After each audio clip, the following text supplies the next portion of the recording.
Okay, let's dive right in. Picture this. You see this dark, kind of stark hallway, steel handcuffs flashing under camera lights. Yeah, intense imagery. Right. And you immediately think, okay, crime scene, maybe a police drama. But no, this was a cosmetics promotion. Exactly. That's the visual that just exploded online recently. We're talking about the King Kylie promo drop. Mm-hmm. And our mission today really is to unpack all of that source material, the reactions, the arguments, and figure out for you, was this some kind of, bold strategic masterstroke for attention? Or just a massive misstep, a scandal born from really misreading the cultural moment. That's the question. So those visuals you mentioned, let's paint that picture again based on the sources. It's Kylie Jenner. She's walking handcuffed, wearing hot pants and a top. Right. Through this corridor that's very clearly designed to look like a jail, a prison hallway, the sources called it. Yeah, and there are these two figures behind her dressed as, quote, officers. And the whole thing drops with this very stark tagline, King Kylie, tomorrow. Yeah, and it's the immediate double meaning, that duality that makes this such a fascinating case study. The sources we looked at really highlight two distinct interpretations right off the bat. Okay, what were they? Well, on one hand, some saw it as like a nostalgia thing, trying to bring back that rebellious King Kylie persona. Remember that? So in the original Lip Kit era. Exactly. That period, the sources say, was meant to project this kind of defiant, fearless vibe, a sort of reclamation of that energy. Okay, so bringing back a successful past identity. That was one angle. But for seemingly the vast majority of people commenting, the handcuffs, the jail imagery, the whole power dynamic thing, it just felt instantly wrong. A catastrophic failure, as some put it. And not just bad taste, right? The sources emphasized the context was crucial. Absolutely. It wasn't just what was shown, but when and how. Right. So let's talk about that reaction then, because it wasn't quiet, it was immediate and pretty explosive. Critics really didn't hold back. No, they didn't. The terms that jumped out from our research were things like tone-deaf, exploitative, and the one you heard over and over again, deeply out of touch. So why was it so intense? What was the core issue people grabbed onto? Well, the analysis points to this. The campaign takes these incredibly loaded themes, incarceration, arrest, power, authority, and uses them purely as an aesthetic, like for fashion. And critics immediately said, hang on, this is happening while in the real world, people are actively fighting against systemic injustice, police violence, the problems within the actual prison system. Daily struggles. So the argument was, you can't just wear incarceration like it's a costume piece. That's the heart of it. Yeah. You can't just play dress up with the symbols of systems that cause real trauma, especially to marginalized groups. When you glamorize that apparatus. People see it as callous. Exactly. Callous disregard for real suffering, especially, with audiences being much more attuned to social justice issues now. The sources really stress that people drew a firm line.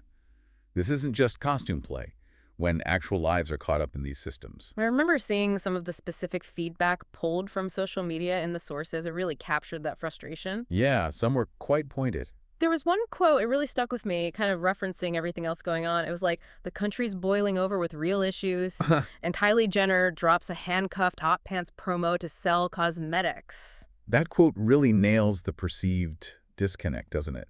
And there was another observation floating around a lot, basically saying that because of her extreme privilege. Right. She could never comprehend what many go through. So it wasn't just seen as like a bad marketing idea. It was seen as reflecting a fundamental gap in understanding between a celebrity bubble and the real world issues the imagery touched on. And what's really interesting looking at the analysis is how quickly people put this into a larger pattern. It wasn't just seen as, oh, one mistake. No, definitely not.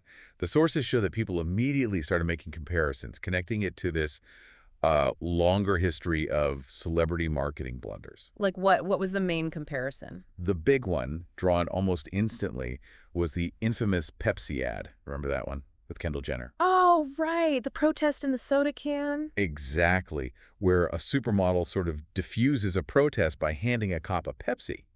It treats this huge, complex issue of civil unrest like it's solvable with a soft drink. Okay, I see the parallel. And the core failure, according to the analysis in both the Pepsi case and this King Kylie promo, is identical. It's trying to borrow the emotional weight of really serious, socially charged themes for profit. Without any real understanding or respect for the issue itself. Precisely. It's that attempt by celebrity culture to just sort of insert itself into a movement or a serious conversation purely to sell something.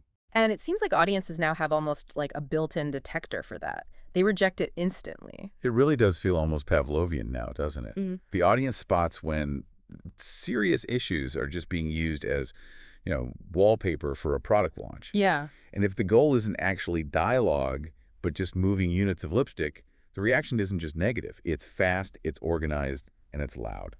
Okay, but let's shift gears for a moment, because we do need to look at the other side, the strategic angle, maybe. Yeah, the defense. Because some people did defend it. We saw in the sources that some fans and maybe some industry watchers called the promo things like artistic or provocative. And they really leaned into that nostalgic argument we mentioned earlier. Saying this was just about reclaiming that older, maybe edgier King Kylie identity from years ago. Which brings us to the, let's call it the calculated gamble. Because anyone in marketing knows controversy drives clicks. It guarantees attention. Sure, bad press is still press kind of thing. Well, that's the old saying. But the question the sources pose is more nuanced now. Yeah. It's okay, in this specific climate where conversations about justice, incarceration, policing are so charged, does trying to glamorize a jail cell, as the sources put it, actually land as edgy and provocative in a good way? Or does the context make it instantly toxic, guaranteeing backlash that outweighs any attention gained? But hang on, let me push back on that slightly. If the only goal, from a purely, let's say, cynical marketing view, was eyeballs on the product. Maximum exposure. Right. Maximum exposure, drive traffic. Which this campaign absolutely did. The discussion was everywhere. Couldn't you argue, based on just the sheer volume, that the strategy, in a narrow sense, actually worked? That is the absolute core tension, isn't it? And yes, the initial engagement metrics, the mentions, the impressions, they were probably through the roof. The campaign was unavoidable for a few days there. Maybe the sales were huge. Maybe the reputational damage is just like the cost of doing business for that level of visibility. That's the gamble they took. But what the analysis in our sources strongly suggests is that the quality of that attention matters much more now. When the overwhelming majority of the conversation isn't just buzz, but negative buzz centered on exploitation, insensitivity, tone deafness. Then the buzz itself becomes a problem. It becomes a liability, exactly. The high-stakes game wasn't just about short-term sales figures. It was about the long-term health of the brand, the star's image, her perceived, ethical compass. So the sources were immediately asking those tough follow-up questions like, will this backfire? Will people actually boycott? Right.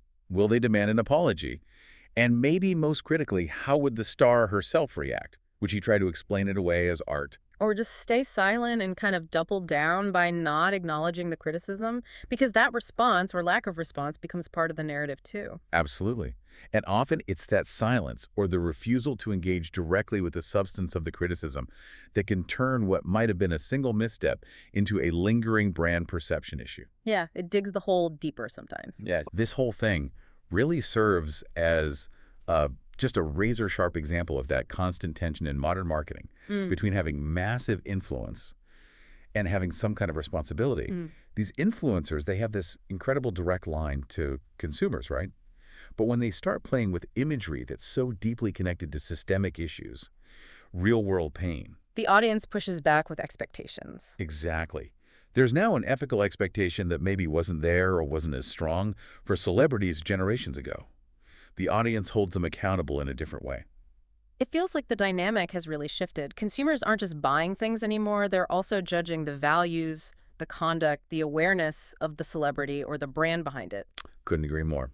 And the sources seem to suggest that the strategic error here wasn't necessarily choosing something provocative. Provocation can work. Right. The error was picking something so tangled up with real-world trauma that any cultural capital they hoped to gain by being edgy was instantly wiped out by the association with insensitivity. They fundamentally misjudged where the line was. Mistook being provocative for just being out of touch. Precisely. Okay, so wrapping this up, what's the main takeaway here for you, for the listener? We've seen this clash, right? The drive for attention at all costs versus the reality of audience reaction when you cross certain lines. Yeah, the core tension is really clear. And it seems like the bigger the platform, the more intense the scrutiny when there's a perceived misread of the cultural mood. Definitely. But I think if you look at the overall analysis, the most significant insight isn't just about this specific campaign or this specific celebrity's misstep. What is it then? It's the speed and the intensity of the negative reaction itself. Think about that pattern we discussed, the almost immediate controversy, the swift, organized pushback online. It's like a digital course correction happening in real time. Okay. So the question to really mull over is, what does that incredibly rapid, almost unified consumer rejection tell you about the power dynamic today? The relationship between the consumer, the influencer, and these big social justice topics. Where does the power actually lie now? Exactly. Because according to the data, that immediate collective pushback from the audience, that's where the real power demonstrated in this whole situation actually resides. It's a power that seems to mobilize faster and more effectively than any marketing campaign can even launch.